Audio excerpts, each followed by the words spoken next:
Okay, so we're going to dive into something I think we all can relate to. Yeah, Routines. We all have them. absolutely. You've shared some interesting thoughts about yours, and we've been digging into how other people structure their days.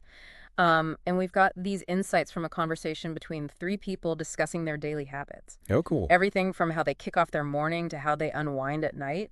And what struck me is just how different their approaches are. Yeah. Even for simple things Hmm. like what they do first thing when they wake up. It's fascinating, isn't it? You can tell a lot about a person by how they approach their day. So true. So let's jump right in with morning routines. Sarah is up at 6 a.m., stretching right out of bed. Wow. It makes me wonder about all those studies that show even gentle movement first thing Oh, yeah. can boost your circulation and help with that morning stiffness so many of us feel. Right. What do you think, is that intentional on her part? Possibly. There's a growing body of research on the benefits of dynamic stretching, Oh. especially in the morning. It might be that Sarah intuitively understands this and has incorporated it into her routine. Interesting. Now contrast that with Emily, Right. who describes herself as a night owl and doesn't surface until 8 a.m. And that's a great example of how our individual chronotypes come into play. Chronotypes? Yeah, our natural sleep-wake cycles.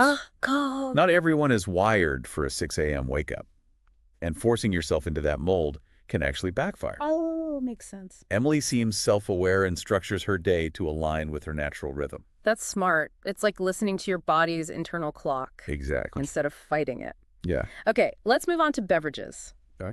Sarah is all about a calming cup of tea in the morning. Ah, I see. I actually read a study recently about how even decaf tea can lower stress hormones. Interesting. Do you think that plays into her feeling of being centered? It's very possible. There's also a ritualistic aspect to tea preparation that can promote mindfulness. Right. Emily, on the other hand, goes for that classic energizing coffee. Now, this is where the science gets really interesting. Some people metabolize caffeine quickly and get that immediate boost, Mm-hmm. while for others, the effects are more gradual. Oh, wow. I wonder which category Emily falls into. Ooh, good question. Maybe that dictates how quickly she dives into work after waking up.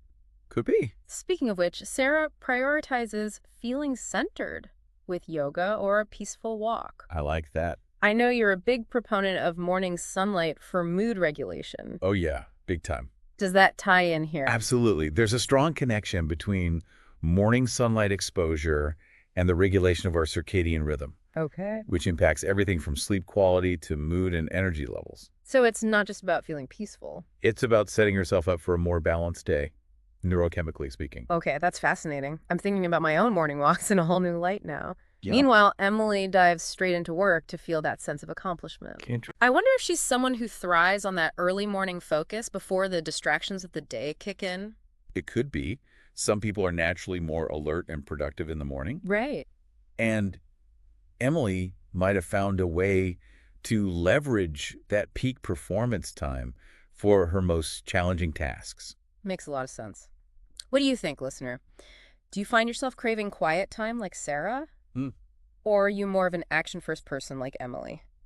Well, there's no right or wrong answer here. Mm. The takeaway is that understanding your own energy patterns Yeah. and even your chronotype and caffeine response Okay. can help you design a morning routine that truly supports your well-being and productivity. So it's all about figuring out what works for you. Exactly. That's great advice. So now let's shift gears a little bit and talk about the workday. Right. One thing that stood out to me was that both Sarah and Emily believe in taking breaks. Yeah. But even there, Right. their approaches differ. It just goes to show that there are many paths to the same destination. Go to. Breaks are essential for everyone, but the type and timing of breaks should be personalized. Absolutely. So Sarah is very disciplined about taking regular breaks Okay. to avoid fatigue. Like she's hitting the refresh button throughout the day. That aligns with something called the Pomodoro technique. A what? Pomodoro technique. Okay. It emphasizes short, focused work intervals followed by brief breaks. This can be really effective for tasks that require sustained attention. Interesting. But Emily says that maintaining a consistent workflow without too many interruptions Right. is key to her productivity. This suggests she might be more of a flow state person.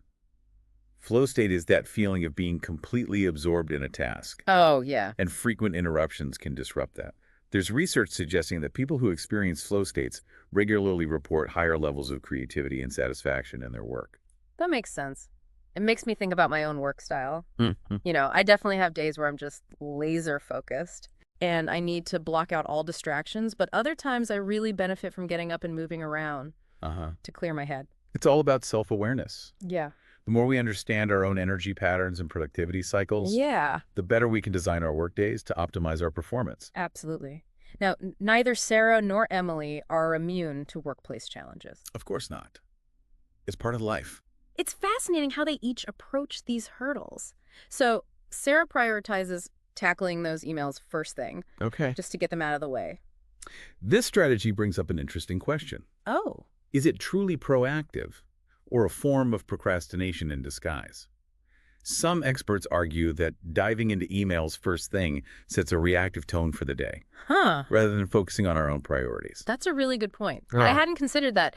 I guess it really depends on whether those emails are truly urgent or if they can wait till later. Exactly. Now, for Emily, the challenge lies in winding down at the end of the day. Oh, yeah. Something I think a lot of us can relate to. Yep. This speaks to the importance of setting boundaries between work life and personal life, Yes. especially in today's always connected world. Very important. It's not just about physical space.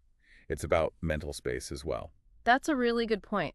Do you have any strategies for establishing those boundaries? Sure. Especially for those of us who work from home? One technique is to create a shutdown ritual at the end of your workday. A shutdown ritual. Yeah, this could be as simple as closing your laptop, Okay. tidying up your workspace, Mm-hmm. and changing into comfortable clothes. It signals to your brain that it's time to transition out of work mode. I love that, giving yourself permission to mentally clock out. Exactly. It's amazing how such a simple ritual can have such a profound impact. It is. Speaking of rituals, Yeah. let's talk about how Sarah and Emily each approach winding down for the evening. So Sarah sticks with her intentional approach Okay. and avoids screens for a full hour before bed. And she's got science on her side.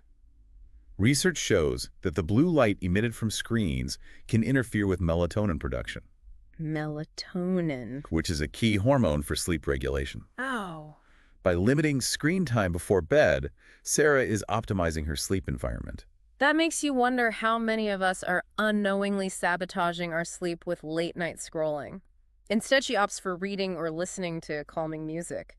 Have you ever tried sleep-specific music or soundscapes? I have. There are some amazing apps out there that are designed to promote relaxation and deep sleep. It's incredible how music can tap into our parasympathetic nervous system.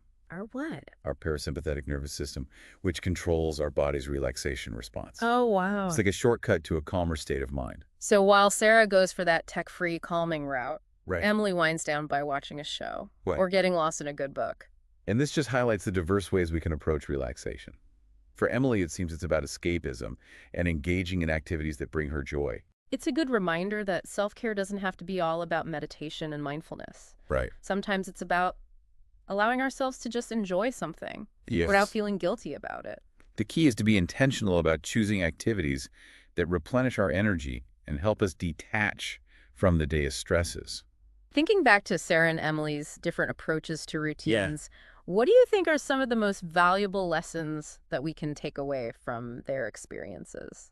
I think one of the biggest takeaways for me is that there's no one-size-fits-all approach to routines. Yeah. It's about understanding ourselves, our needs, and our goals, Mm-hmm. and then designing a routine that supports those elements. And that understanding might even involve some experimentation. Oh, for sure. Maybe we try incorporating some of Sarah's mindful practices Yep. or Emily's go-getter attitude into our own routine Exactly. and see how it feels. It's all about self-discovery. The more we explore, the more we unlock our potential for a fulfilling and balanced life. It's been so interesting hearing about Sarah and Emily and how they go about their days. Yeah. Their routines are so different, but they both seem to really work for them. It's fascinating how that works. They've each found what works best for their personalities and goals. Exactly. So how about us? How do we take what we've learned from them Yeah. and create routines that actually stick? Routines that help us reach our own goals. Well, one of the biggest mistakes I see people make is trying to do too much at once. Oh, yeah? It's like they're trying to overhaul their entire life overnight, Yeah. and then they get discouraged when they inevitably slip up. I've totally been there. Like Yep. with New Year's resolutions. Exactly. Instead of that all or nothing approach, I'm a fan of what's called the tiny habits method. Tiny habits. Yeah, it was popularized by BJ Fogg. The basic idea is to start really small. Okay. with a habit so easy you can't fail. So, like, instead of saying, I'm going to work out for 30 minutes every day, Right. you just commit to doing 2 push-ups every day. Exactly. Make it so easy that it becomes automatic, and then you can gradually build on that foundation. That's a great idea. It takes the pressure off. Yeah. I know I get intimidated by those big changes. Of course. And once you've mastered that tiny habit, you can add another one. Okay. And another. Before you know it, you've built this whole network of positive routines without even realizing it. Like a domino effect for good habits. Exactly. And speaking of domino effects, one way to make those tiny habits stick is to link them to existing routines. Like you said, doing those push-ups right under brushing your teeth, that existing habit becomes a trigger for the new one. That makes a lot of sense. So for our listeners who are thinking about maybe changing up their own routines, where's a good place to start?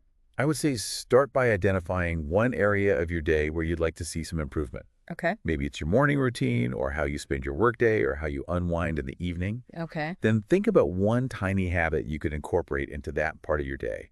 Something so small, it feels almost silly not to do it. I like it. And don't underestimate the power of tracking your progress. There are some great apps out there that can help you stay accountable, or you could just use a journal.